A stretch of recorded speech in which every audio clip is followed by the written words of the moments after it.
Hey y'all, welcome back to Inside the Barrel. I'm Double J. I'm Big H. I'm Nathan. Nate Dog. Nate Dog. All right, no bottle today, no review. Hopefully we lured you in with let's talk about the Bourbon Trail. We recently got back from a trip to the Bourbon Trail. We happen to be on that trip celebrating the hopefully soon nuptials of Mr. Double J. Yeah. So Excited. We had a bachelor party. 11 of us got together from all over the country to go on the Bourbon Trail. First experience kind of doing this Bourbon Trail thing for us, and we thought you would find it interesting. So, kind of laying the land out here, Big H worked really hard, found us an Airbnb. I know that's not related to the Bourbon Trail, but... Yeah, Gene Fish and I worked on finding that Airbnb too, so he You helped did us a with good it. job. So, We were searching a lot. when Big H and I walked into this place, keep in mind the entrance was between the two main entrances of a Korean barbecue place. Best Korean barbecue place. Best Korean. They were the most hospitable people there was. Sleeping arrangements for 11 guys. I was a little worried about it, but plenty of room, plenty of beds, plenty of rooms. It was a really cool thing. Probably throw a couple pictures up here and just, again, thanking those guys for taking care of us there. Then we started downtown at the Evan Williams experience. So, what are you guys' thoughts on Evan Williams? It was good. It was very good atmosphere. What you got going? Did I not clean up very good? You're fine? Okay. It was a great experience. They were very hospitable to us. They took us in the back, took our group in the back, and we walked through, learned about, what did we learn about? Bourbon. So it was kind of a last minute addition on Big H's part. We could get in on short notice. If you guys are planning a Bourbon Trail trip, you know you should probably do it well in advance, we were finding out. We didn't get to see it. There's no distillery at the Evan Williams experience downtown. It was what, $20, $25? $22, yeah. And it was maybe an hour long, but it was really more of a tasting experience. It was kind of a museum. We walked through. Was that the Port Nelson one? No. We walked through a couple of rooms, watched a couple of videos. Okay. There was a tour guide that told us a little bit about bourbon, couple incorrect facts that we had to correct. It's all right. True. Yeah. Anyway, but It was a fun time. it was fun. You know, Best part about it, I think, is it gave us at the end, they give you an opportunity to buy Evan Williams 12. which if you get the opportunity, don't buy it there. Go to Neat Bourbon Bar. It's actually cheaper. It's cheaper. 129 at Neat, and they charge us 150 in their yes, they did. It's cheaper to go to Neat because Neat actually imports it back from Japan. Yeah. They do, don't they? for cheaper. Maybe we'll do a future episode on that later, but then after that, while we were downtown, we actually went to Doc Crow's for dinner, another kind of famous Whiskey Row restaurant, I guess. I don't know. Excellent meal. It was good. Okay meal for me. It's all right. Southern barbecue. Grits and service was good. It was fun. Probably worth going to as a restaurant. Big place. We had a large group, got in fairly easily with a reservation, but it was fun. It was good. It was fun. So then after that, Haley mentioned Neat Bourbon Bar, John's favorite place. We've talked about Neat on the show before. Just a cool bar, cool atmosphere. Again, I'll probably throw up a couple pictures here, but they also have a bottle shop next door, which was closed by the time we got there, but we've all purchased bottles there before. Just stuff that they import, how do you put that? Import back from Japan? Yeah. They do their own store picks as well, and the barrel picks. So they do a lot of things there. They also do a lot of vintage stuff too. A lot of vintage bourbon. Yeah. Yep. So check that out when you're in Louisville. You can put a doing the hashtag trail. on them of them and link to them, can't you? Yep. Something like that. Yeah, I'll do hashtag or something. All right, so the next morning we wake up. We spent some time back in the patio too. Yeah. We had a great outdoor place, and some Big of us patio. smoked cigars. Everybody except for Double J, because Double J doesn't smoke cigars. No. Yeah. Doesn't wear cowboy hats and doesn't smoke cigars. One good thing that we did do though, for the nuptials, that Double J really spent a lot of time working on his vows. I did. He custom wrote his vows for the wedding. A lot of work on the vows. A lot of work on his vows. Yeah, with some bourbon, no A lot of cigars. time for reflection. Got a little bit of secondhand smoke, but yeah, we worked on the vows. All right. You worked on your vows by yourself. Oh yeah, that's right. All right, so we wake up the next morning, and this is where it starts. This is what you guys have been waiting for. We wake up the next morning, and we actually got a guide company to take us. What was the name of the? Bob's. Bourbon. Bourbon Bob's. No. It's right here. That's where we went. Something Bourbon Tours. Yeah, and actually Bourbon the owner Bob, he's owned the company for what do you say, 12 or 13 years? Retired He from retired. UPS. Now he's got what, 15 vans or 14 something vans, like yeah. that. When He Big came H, out of retirement again for this. yeah, when Big H was Bourbon Hall Tours. when Yeah. yeah, Bourbon Hall. Yep. Yeah. When Big H was talking to him over the phone, he goes, "Boy, you guys sound like a good group." When I say bachelor party, this is Double J's first wedding at 57 years old. So we were a more seasoned group, and Bob has been retired for a few years. He's a seasoned man as well. But he said we were the best group he ever had, which He said top 2. Did he say top 2? Yeah, he said you're probably up there, top 2. Top 3, he's like, probably top 2. So there must have been like one really good group. I don't know. yeah, because we were Yeah, really we good. didn't we didn't make the best, but we were top 3, then top 2. But. What else would you expect though with a bunch of Double J's friends? It's Yeah, I don't hard. know. It's hard great. to be Double J's friends, We- so they we- gotta be yeah. good guys. We did calculate the average age of the attendees on the trip. 50 it was 51. So 51 was, yeah. John's- 51.8. It was like pushing 50. John's son brought the age down at 33. I think. And one of my neighbors brought and the age. neighbor Denny brought the age up at 74. Yeah, I think, I think something so. like that. Yeah. So. Yeah. So, but it was a fun group. Bob was a great tour guide. Again, we highly recommend him and his company for what they were able to pull off for us. Again, we kind of planned it in like shorter time frame. I think about 4 months in advance is when we booked the tour. Yeah. We wanted to go to Bardstown, but we couldn't get into Bardstown at that point. But what we did end up doing is we started off at the Heaven Hill experience. Mhm. A step higher than the Evan Williams experience we did the other day, but still no distillery tour. Highlight of that was probably the tasting, right? And that's all it was a tasting experience. Okay. Yeah. And we were able to taste. Well, really, the highlight of that is when we got there, we actually walked inside this area where we actually got to watch a video, and it was a room that was built in a barrel. And the guide, who I feel like she was like a younger intern who I feel like was just because Yeah. I actually had to correct her on a couple things afterwards. I'm like, She was "Hey, actually, she's she was a doing it." teacher. Yeah, I'm like, but you were incorrect on Yeah. this But and this. her and real this. summer, her Her- summer job. Her Sure. summer job's a They teacher. were giving her some notes, but Her spring. But when she did the video in the area where she did the presentation, it was the room was actually shaped like a barrel, and she kept saying, "Inside the barrel, inside the barrel." And of the 11 of us, Nate Dogg actually brought T-shirts, so like 9 of the 11 of us were wearing inside the barrel shirts. So every time she said inside the barrel, we're all like pointing at our shirts. She had no clue what was going on. She couldn't even keep up with us. So. I think she gave us 14 plugs.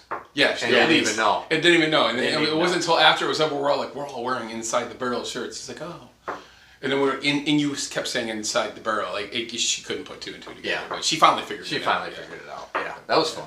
Yeah. That was fun. So at that tasting, we were able to try Heaven Hill. 19, I think. 19. 18 or 19. It was a. When it he was a big sells one. a bottle, but let us try it.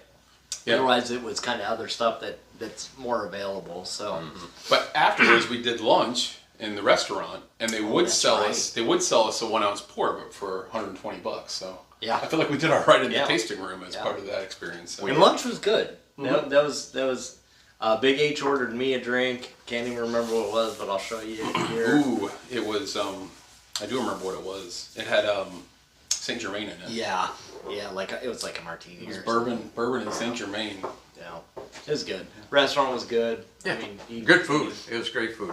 Great atmosphere in there. You had. I think we even. green tomatoes. Yes. Yeah, fried green tomatoes. Yeah, just fun. I think we good got- restaurant, good place to go. I think we got some followers in there. We Yeah. talked to a few. And, Yeah, we had an experience with Flat J. That's about it. Yeah, that was fun. Yeah. Probably a good thing we didn't take Black Jay. Anyway, so back comes Bob. Bob picks us up, and he's taking us to one of his recommendations, which was Maker's Mark. Double J and I had been to Maker's Mark 10 years ago, way before the show or anything else. So we kind of knew what we were getting into, but beautiful grounds there, good tour, older tour, you learned a lot. I don't know. I like Maker's Mark. They tell you a lot. It's very informative. It's very educational. Yeah, so the first two events, the Evan Williams experience and the Heaven Hill tasting, were all more about drinking good bourbon. I feel like there was some high-end bourbons, some stuff that was much more allocated. Yeah. By the time we got to Maker's Mark, it was much more about the experience. It was the tour, seeing all the different elements of everything, the brick house, the distillation process, the mash bill, the barrel. I mean, just everything throughout the process. So. And again, just beautiful place to go. Beautiful, yeah. Like, just the farm and everything. And, but it was history lesson, how they acquired the farm, everything all the way through. I forgot to tell everybody that I learned something at Heaven Hill. We all learned something. Heaven Hill originally was one word. The guy's last name. Oh yeah, William Heavenhill, right? Yeah, it was one word, but when they took it down to the clerk, originally she separated it, and it would have cost them way too much money to put it back together. Mm-hmm. So they just left it Heaven Hill. Yeah, that's something I learned. Yeah, well, didn't know that. So at Maker's Mark, they end the tour with giving you the ability to dip your own bottle.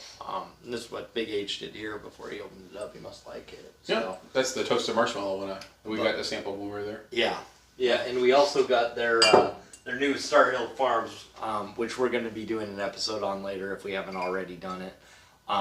So that's the first time. This couple first for them. The first time in their history that they ever released a bourbon or non-bourbon from that distillery. So this is actually a whiskey. Okay, so it's wheated. I think it's a wheated whiskey. It is. So non-bourbon, and then it's also the first time they've ever released anything that does not have wax on the cap too. So two things. Distillery only released when we were there. I think that was the first weekend it came out, because like I came back and I started looking online. There was like 2 press releases. That was it. You couldn't find anything else on that. Nobody was selling it. Nothing else. Save some of this for the episode. We're doing a whole episode. Oh yeah, but $105 you can buy it at the distillery. And press release said that they were going to release a couple other places, but nowhere else. Since then, now, I mean, I don't know where we're going to post this, but you can find it online now. But $2.99, $3.49 the secondary right now. So good investment. Oh, it's open. I mean, it's not an investment. It's not investment. John's drinkable. Isn't open, or Double J's isn't open. You better sell it now because it's going to come down in value real quick. Good point. Yeah. Good point. All right, back comes Bob, picking us up, taking us from Maker's Mark. He took us to that liquor store on the way over. We needed to pick up some beer or something like that. Yeah. But we looked at their bourbon selection. This is in Bardstown, right? Yeah. No. Maybe.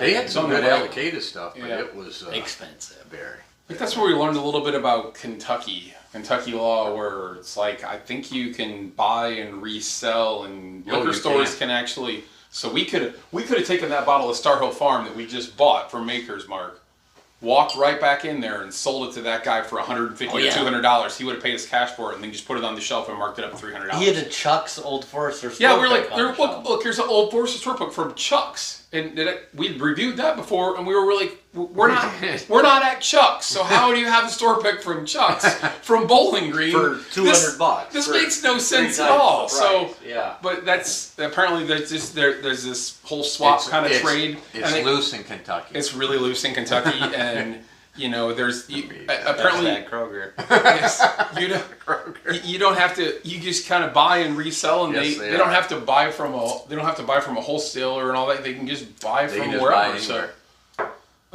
had we known that, we probably could have picked up 2 or 3 bottles of the Star Hill Farm. We just walked in and sold it there. But. Yeah. So and then on to Jim Beam, our final distillery of the day. I don't remember that place. I had to pee.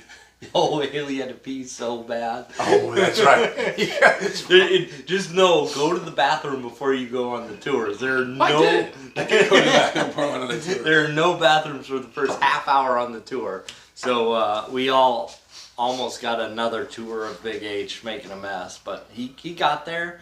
Our tour guide got us through. She got him in there. She was fun. That was a cool distillery too, kind of the full experience. We got to see the distillation process. We got to see the rick house. A lot of history there. Spent a lot of money in that gift shop. I got Baker's 13 and you get to do a Knob Creek bottle. They bottle Knob Creek for you, and you don't get to dip it yourself, but you get to put a thumbprint on it. That was cool. Did you get? You didn't get one of those, did you? You could etch it at the gift shop later. Couldn't you like hand sign it or something too? You could get it engraved, not engraved, but Yeah, it's engraved. yeah. It's like a etching There's something or else. They etched it. No, Okay. you paid for the thumb, and then for $10 extra you could have it etched, etched, whatever, okay. up to X amount of characters. And I did get mine. Yeah. So we didn't. 25. Not that I want to jump back. We didn't talk DJ. about the tasting. The tasting at Makers was the Starhill Farm. We got to do one of their private barrels, which was the toasted marshmallow, which we liked. Yeah. It was one of the wood finishing series. I don't remember which one it was. No, it wasn't the wood finishing series. It was the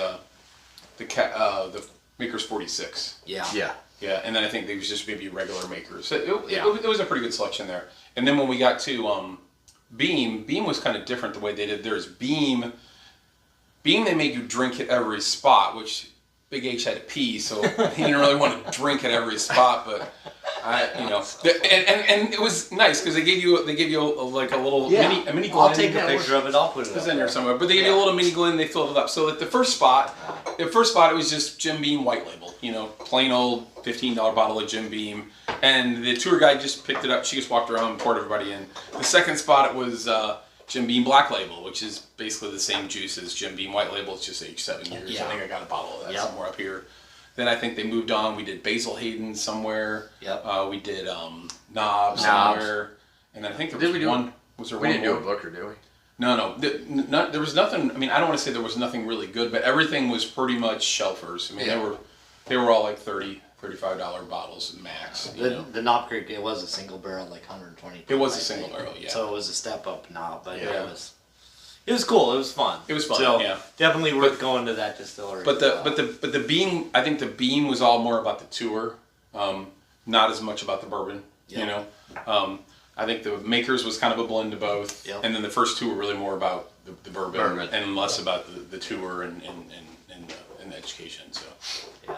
It's a fun time. just kind of a blend of what you're looking for. So just to round this out and just to be fun, Bob made a recommendation for dinner for us that night. A place called The Last Refuge. Yes. It's an old church. Again, I'm probably showing pictures here. It's an old church, really cool inside. The pictures that I'm probably sharing really don't do it justice how cool the place is. And we actually we in the old gymnasium. We were looking up. So that was actually an old basketball gymnasium. So think about that's why it was so tall. Yeah. And that upper area that went around was like. That makes it was like a sense. little Okay. So and then just bourbon wall to wall, all the way like out. 50 feet up in the It air. was- And it was so. Now, food and service. That was a Heaven's Door, Bob Dylan's Heaven's Door tasting room. That's specifically what it was, I believe. Okay. Yeah. So that was like their local tasting room. Yeah. But they had every brand of bourbon there too. Yeah. But. So food and service.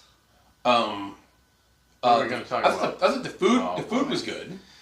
Food is okay. Food was good. They ran out of napkins. There were 11 of us. They didn't give us napkins. We get 5. I asked her for napkins. She came back and gave me 5 napkins. Passed them out to half the table. She came back and I said, "Thank you for bringing us the napkins, but there's 11 of us and you only gave us 5." And she said, "Yeah, we ran out of napkins." So I don't. She did say that? Yeah, I don't know how that happens. She brought us some bar napkins. We were able to make it through. Just strange. Yeah. It was odd. Yeah. But it was a cool place. But she did disappear halfway through their service and didn't show up for Yeah, the service again 20 minutes. wasn't great. Food was okay. The popcorn was a really interesting appetizer there. Yeah, Yeah, I really enjoyed the popcorn. It was infused with, what was it with? It had like a real I don't remember what it was, but it was truffle something. oil or It wasn't. what was It wasn't Yeah. sweet. It was very savory popcorn. Yeah. I don't remember Something what it that was. you wouldn't expect, but Yeah, It it was was it was cool. Again, probably had the worth pizza checking there, it was out, good, but yeah. lower your expectations on what Yeah. kind of service you're gonna get. And they were busy. They were really busy. They were busy. What was the horse race we watched?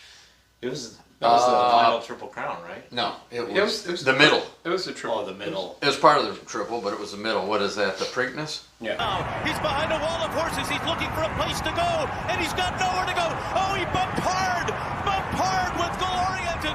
In the meanwhile, Gosker's running the race of his life, and Sandman has entered the scene, and he is. I think so. Yeah, and that was really fun to watch in that environment. Everybody cheering, and it was a little controversy with the horse bumping the horse. Double Yeah, I didn't like that. Animal lover here. He was mad. I did not like that. That jockey, I'll tell you what, I'd rip him off that horse. Yikes. Okay. All right. Nobody's watching at this point now because they thought we were going to talk about the Bourbon Trail, and we covered what we know of the Bourbon Trail. Part of it, yeah. Again, thanks to our Airbnb host. Cool place, really fun. Thanks to all the distillery tour guides. Big thanks to Bob at Bourbon Hall Tours. Yeah, I guess that's it. That was great. All right. Okay. Toodaloo. Toodaloo.